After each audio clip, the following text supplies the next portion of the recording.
Blog. इसमें आज हम फिजिकल एजुकेशन में अपना चैप्टर नंबर 5 कंटिन्यू कर रहे हैं। चैप्टर नंबर 5 है हमारा children and women in sports. तो यहाँ पर आज हम कंटिन्यू करेंगे इसको। ये स्टार्टिंग वीडियो है इसका, मतलब हमारा फर्स्ट चैप्टर का फर्स्ट वीडियो है। तो इसमें आज हम देखेंगे मीनिंग ऑफ मोटर डेवलपमेंट। इसका सबसे पहला टॉपिक है motor development. So meaning of motor development का मीनिंग क्या होता है। तो मोटर डेवलपमेंट का मीनिंग देखिए, it refers to the development of various motor ability from birth till death. It is divided in 2 parts. ये कह रहा है, ये ऐसे डेवलपमेंट की बात कर रहा है ऑफ वेरियस मोटर एबिलिटी, जो कि हमारे बर्थ से लेकर डेथ तक हमारे अंदर जो डेवलपमेंट होते रहते हैं, that is known as motor development. ठीक है। अच्छा, वो मोटर डेवलपमेंट होते हैं किसके लिए? मोटर एबिलिटीज के लिए। मतलब हमारे अंदर ऐसी बहुत सारी एबिलिटीज होती हैं जो टाइम टू टाइम डेवलप होती रहती हैं। तो इसमें अभी आपका एक और क्वेश्चन आएगा, ग्रोथ एंड डेवलपमेंट, वहाँ पर ये दोनों आपको क्लियर कर दिए जाएंगे। इसके बाद आपका दे रखा है जो हमने डेवलपमेंट, ये जो ग्रॉस मोटर डेवलपमेंट है, इसे हमने 2 पार्ट्स में डिवाइड किया है। कौन कौन से 2 पार्ट्स है देखिए, gross motor development and fine motor development. अच्छा, ग्रॉस मोटर डेवलपमेंट क्या होती है? ग्रॉस मोटर डेवलपमेंट वो डेवलपमेंट होती है जो हमारी लार्ज मसल्स में होती है। मतलब जब हमारी बॉडीज में लार्ज मसल्स का डेवलपमेंट होता है, that is known as gross motor development. Large muscles हमारे किस में काम आते हैं? जैसे कि रनिंग, वॉकिंग, सिटिंग, ठीक है, इन सब में जंपिंग। तो इन सब में क्या है, हमारी लार्ज मसल्स काम में आती है और इन्हीं के डेवलपमेंट को हम ग्रॉस मोटर डेवलपमेंट कहते हैं। फाइन मोटर डेवलपमेंट क्या है? फाइन मोटर डेवलपमेंट में हमारी स्मॉल मसल्स का डेवलपमेंट होता है। जो हमारी बहुत ही छोटी छोटी मसल्स होती हैं, उनके डेवलपमेंट को हम फाइन मोटर डेवलपमेंट कहते हैं। अब फाइन मोटर डेवलपमेंट के एग्जांपल क्या है? जैसे कि हमारे हैंड्स जो होते हैं, हैंड्स की जो हमारे फिंगर हैं, अब फिंगर में हमारे कार्सस हैं, टार्सस हैं, और छोटी छोटी बहुत ही मसल्स होती हैं जो डेवलप होती हैं, जो हमारी फिंगर्स को मूव करने में मदद करती हैं। तो ये बहुत ही छोटी छोटी मसल्स होती हैं जो हमें स्मॉल एक्टिविटी करने में हेल्प करती हैं। That is known as fine motor development. Okay, चलिए नेक्स्ट आपका दे रखा है मोटर डेवलपमेंट इन चिल्ड्रन। अभी हम बात करेंगे कि चिल्ड्रन में मोटर डेवलपमेंट कैसे होता है, या चिल्ड्रन में मोटर डेवलपमेंट की कौन कौन सी स्टेजेस दी हुई हैं। So there are 3 stages of childhood. बचपन की यहाँ पर 3 स्टेजेस दी हुई हैं डेवलपमेंट की। सबसे पहले आता है अर्ली चाइल्डहुड। अर्ली चाइल्डहुड में क्या आता है? 3 to 6 ईयर। ठीक, यहाँ पर हम डेवलपमेंट की बात कर रहे हैं। तो यहाँ पर अगर हम बात करें 3 to 6 ईयर, 3 से 6 साल के बच्चे के बीच में अर्ली चाइल्डहुड में डेवलपमेंट होती है, मोटर डेवलपमेंट होती है। किस तरीके से होती है देखिए, development take place rapidly and their basic movements like rolling, hanging, pushing, pulling, etc. become efficient, but still competition should be avoided. अब ये कह रहे हैं यहाँ पर कि यहाँ पर जो उस बच्चे में डेवलपमेंट हो रही है वो बहुत ही रैपिडली, बहुत ही स्पीड से होती है। हम भी देखते हैं नॉर्मली 5-6 साल के जो बच्चे होते हैं, या 3 से 6 साल के जो एज ग्रुप के बच्चे होते हैं, वो किसी भी चीज़ को बहुत जल्दी सीख लेते हैं। ठीक है, जो क्योंकि उस टाइम पर जो उनकी ब्रेन की कैचिंग पावर होती है, दैट इज वेरी फास्ट। ठीक, तो उस टाइम पर क्या होता है, वो हर चीज को बहुत ही स्पीडली सीखते हैं। उनका जो डेवलपमेंट है एबिलिटीज का, वो बहुत ही जल्दी जल्दी होता है। जैसे कि हम छोटी छोटी बातें ले लें, रोलिंग करना, हैंगिंग करना, जंपिंग, रनिंग, इन सब में वो बहुत ही एफिशिएंट हो जाते हैं। ठीक है, मतलब ऐसा नहीं कि बार बार उनके लग रही है, या बार बार वो रोलिंग करते में या भागते में गिर रहे हैं, कभी कभी हो सकता है, बट नॉर्मली इन सब चीजों में वो धीरे धीरे अपनी एबिलिटीज को डेवलप कर लेते हैं, और इन सब चीजों में एफिशिएंट मतलब बिल्कुल एक तरीके से कंप्लीट हो जाते हैं। ऐसा नहीं है कि जैसे कि छोटे बच्चे होते हैं, उठते हैं फिर गिर जाते हैं, या फिर भाग रहे हैं तो एकदम से गिर गए। ठीक, बट ऐसा नहीं है। यहाँ पर जो ऐसे बच्चे होते हैं, वो ऐसे जो बेसिक एक्टिविटीज होती हैं, रोलिंग, हैंगिंग, पुशिंग, पुलिंग, इन्हें बहुत ही अच्छे तरीके से कर लेते हैं। उसके बाद है but still competition should be avoided. But इस एज तक हमें बच्चों के बीच में कंपटीशन को थोड़ा सा अवॉइड करना चाहिए। ठीक है, उसके बाद दे रखा है next middle childhood. Middle childhood में कौन से एज के बच्चे आते हैं?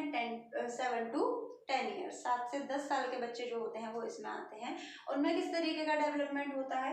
दे become active and agile and also have desire to compete. मतलब इस एज पर 7 to 10 में देखिए, 7 to 10 या 7 ये एज तक बच्चों ने सारी बेसिक चीजें सीख ली। ठीक। इसके बाद क्या होता है, 7 से 10 साल के बीच में जो बच्चे होते हैं वो बहुत ही एक्टिव होते हैं, बहुत ही क्यूरियोसिट होते हैं, मतलब क्यूरियोसिटी उनमें होती है, क्यों, हर चीज को जानने की उनमें क्यूरियोसिटी होती है। एक्टिव मतलब आप भी नॉर्मली देखते हो बच्चे एक जगह नहीं बैठते, इधर से उधर से इधर भागते रहते हैं। एजाइल का मतलब होता है स्पीड के साथ, वो किसी भी काम को बहुत जल्दी स्पीड के साथ रिएक्ट करते हैं। अभी यहाँ आए, फटाफट भाग के कहीं और, फटाफट कहीं, तो एजिलिटी का मतलब होता है स्पीड के साथ रिएक्शन करना, that is known as agility. उसके बाद and have desire to compete, और उनमें एक डिजायर भी होती है कि वो अदर जो उनकी एज के जो बच्चे हैं उनके साथ कम्पीट करें। ठीक है, छोटे बच्चों में होता है कि भाई मैं फर्स्ट आऊं या भाई मुझे ये प्राइज मिले, तो ऑब्वियस सी बात है इस एज के बच्चों में कंपटीशन का एक डिजायर, एक इच्छा होती है। इसके बाद speed related activities develop fastly, यहाँ पर जो बच्चों की स्पीड रिलेटेड एक्टिविटी है वो बहुत ही फास्ट डेवलप होती है। ठीक। इसके बाद आपका दे रखा है there should be minimum competition and stress should be given on the movement correction. बेशक बच्चों के बीच में कंपटीशन की डिजायर होती है कि हम इससे कंपटीशन करें, कौन फर्स्ट आता है, किसको प्राइज मिलता है, बट यहाँ पर हमें बच्चों के बीच में कम से कम कंपटीशन रखना चाहिए और ज्यादा से ज्यादा स्ट्रेस कहाँ देना चाहिए, उनकी मूवमेंट्स को करेक्ट करने में, बिकॉज अभी हम यहाँ पर पढ़ रहे हैं फिजिकल एजुकेशन। ठीक है, तो फिजिकल एजुकेशन में हम किसी ना किसी स्पोर्ट्स से या अपनी डेली एक्टिविटीज से रिलेट करते हैं। ठीक, तो वहां पर हम क्या करते हैं, कंपटीशन को ना करते, क्योंकि देखिए छोटे छोटे बच्चे हैं, उन्हें भी इस कंपटीशन को जीतना है। डजेंट मैटर कि वो क्या सही कर रहे हैं, क्या गलत कर रहे हैं, अपने लग सकती है, सामने वाले के लग सकती है, इससे उन्हें कोई मतलब नहीं होता। तो यहाँ पर हम थोड़ा कंपटीशन पर थोड़ा कम ध्यान दें उनके, बल्कि उनकी जो मूवमेंट करेक्शन है, किसी भी काम को कर रहे हैं अगर वो थोड़ा गलत तरीके से कर रहे हैं, या फिर उनके जिस तरीके से वो चीज़ों को रख रहे हैं, उठा रहे हैं या भाग रहे हैं, तो अगर उनका कुछ मूवमेंट्स गलत हैं तो उनको सही करने पर ज़्यादा ध्यान देना चाहिए। इसके बाद यहाँ पर दे रखा है लेट चाइल्डहुड। लेट चाइल्डहुड में हमारा आता है 11 to 12 ईयर्स, 11 से 12 साल के बच्चे जो होते हैं वो, they are ready to learn strategy and more complex पे कॉम्बिनेशन। अब ये जो एज होती है, देखिए यहाँ पर हमने बेसिक सारी चीजें सीख ली, इसके बाद हमने थोड़ा थोड़ा कंपटीशन करना स्टार्ट किया। अब भाई ऑब्वियस सी बात है, आपने कंपटीशन किया, आपने अपनी मूवमेंट्स को करेक्ट किया, अब आप बिल्कुल स्ट्रेटेजीज, मतलब किसी भी गेम को खेलने के लिए नई नई रणनीतियां बनाना, नीतियां बनाना, उसके लिए आप तैयार हैं, क्योंकि 11-12 साल के बच्चे का जो डेवलपमेंट है, जो ब्रेन डेवलपमेंट है, वो ऑलमोस्ट पूरा हो चुका होता है। तो उस टाइम पर वो क्या करता है, नई नई चीजें, अब जैसे कि यहाँ पर हम बात करें, जैसे कि 7-8 बच्चे हैं, ठीक है, उन सबको फुटबॉल खेलना या बास्केटबॉल खेलना सिखाया जा रहा है, तो वो सब उस चीज को अलग अलग तरीके से सीखते हैं। मतलब कोच ने एक बात बताई, बट कोई उसे किसी और तरीके से समझेगा, कोई उसे किसी और तरीके से। ऐसा नहीं है कि हर पर्सन है भाई उसके पास एक अपनी अलग एक खूबी होती है, तो वो क्या करते हैं, नई नई रणनीतियां अपने मतलब माइंड को चलाना स्टार्ट कर देते हैं कि अगर हम इस एक्टिविटी को करेंगे तो इसे और कैसे बेटर कर सकते हैं हम, और ऐसा क्या करें जिसमें हम इस फिजिकल एक्टिविटीज में और ज्यादा बेटर परफॉर्मेंस दे सकें। इसके बाद है continue to encourage skill development with an increasing stress on strategies and technique. इसमें हम क्या करते हैं, उनकी स्किल्स को डेवलप करने में हम उन्हें कंटिन्यू एनकरेज करते हैं। मतलब अगर उनमें कोई स्किल है, कोई अच्छी मतलब एक स्किल, जैसे कि हम बात करें प्लेयर्स की, या क्रिकेट में हम प्लेयर्स की बात करें, तो कोई बैट्समैन अच्छा है, कोई बॉलर अच्छा है, कोई फील्डर अच्छा है, कोई कीपर अच्छा है, तो यहाँ पर हर बच्चे में उसकी फिजिकल एक्टिविटीज के अकॉर्डिंग उसमें कुछ ना कुछ स्किल्स होती हैं, हम उन्हीं स्किल्स को डेवलप करते हैं, एनकरेज करते हैं, और with an increase stress on the strategies and tactics, उनको नई नई रणनीतियां सिखाकर, नीतियां सिखाकर उनकी स्किल्स को डेवलप कराने की कोशिश करी जाती है। क्लियर? चलिए नेक्स्ट अब दे रखा है फैक्टर अफेक्टिंग मोटर डेवलपमेंट। ऐसे कौन कौन से फैक्टर्स होते हैं जो मोटर डेवलपमेंट को अफेक्ट करते हैं? तो देखिए सिंपल से यहाँ पर दे रखे हैं, सबसे पहला है बायोलॉजिकल फैक्टर। तो देखिए सिंपल सी बात है, बायोलॉजिकल फैक्टर मतलब जो हमारे जेनेटिक होता है, हेरिडिटी में होता है, वो अगर हमारे पेरेंट्स का मोटर डेवलपमेंट अच्छा है तो ऑब्वियसली बात है, मतलब अगर उनका प्रॉपर वेट, हाइट, साइज ये सब प्रॉपर है तो ऑब्वियस सी बात है बच्चे का मोटर डेवलपमेंट भी अच्छा होगा। उसके बाद है एनवायरमेंटल या एनवायरमेंट फैक्टर की अगर हम बात करें तो अगर एक बच्चे को एक अच्छा एनवायरनमेंट मिल रहा है, मतलब एक ऐसा एनवायरनमेंट मिल रहा है जहाँ पर उसे नई नई चीजें एक्सप्लोर करने को मिलती हैं, रोज उसे कुछ नया सीखने को मिलता है, उसके बाद मतलब ग्राउंड है, पार्क है, उसे रोज कुछ ना कुछ नई चीजें, नई फिजिकल एक्टिविटीज सीखने को मिलती हैं, तो ऑब्वियस सी बात है उसका मोटर डेवलपमेंट भी अच्छा होगा।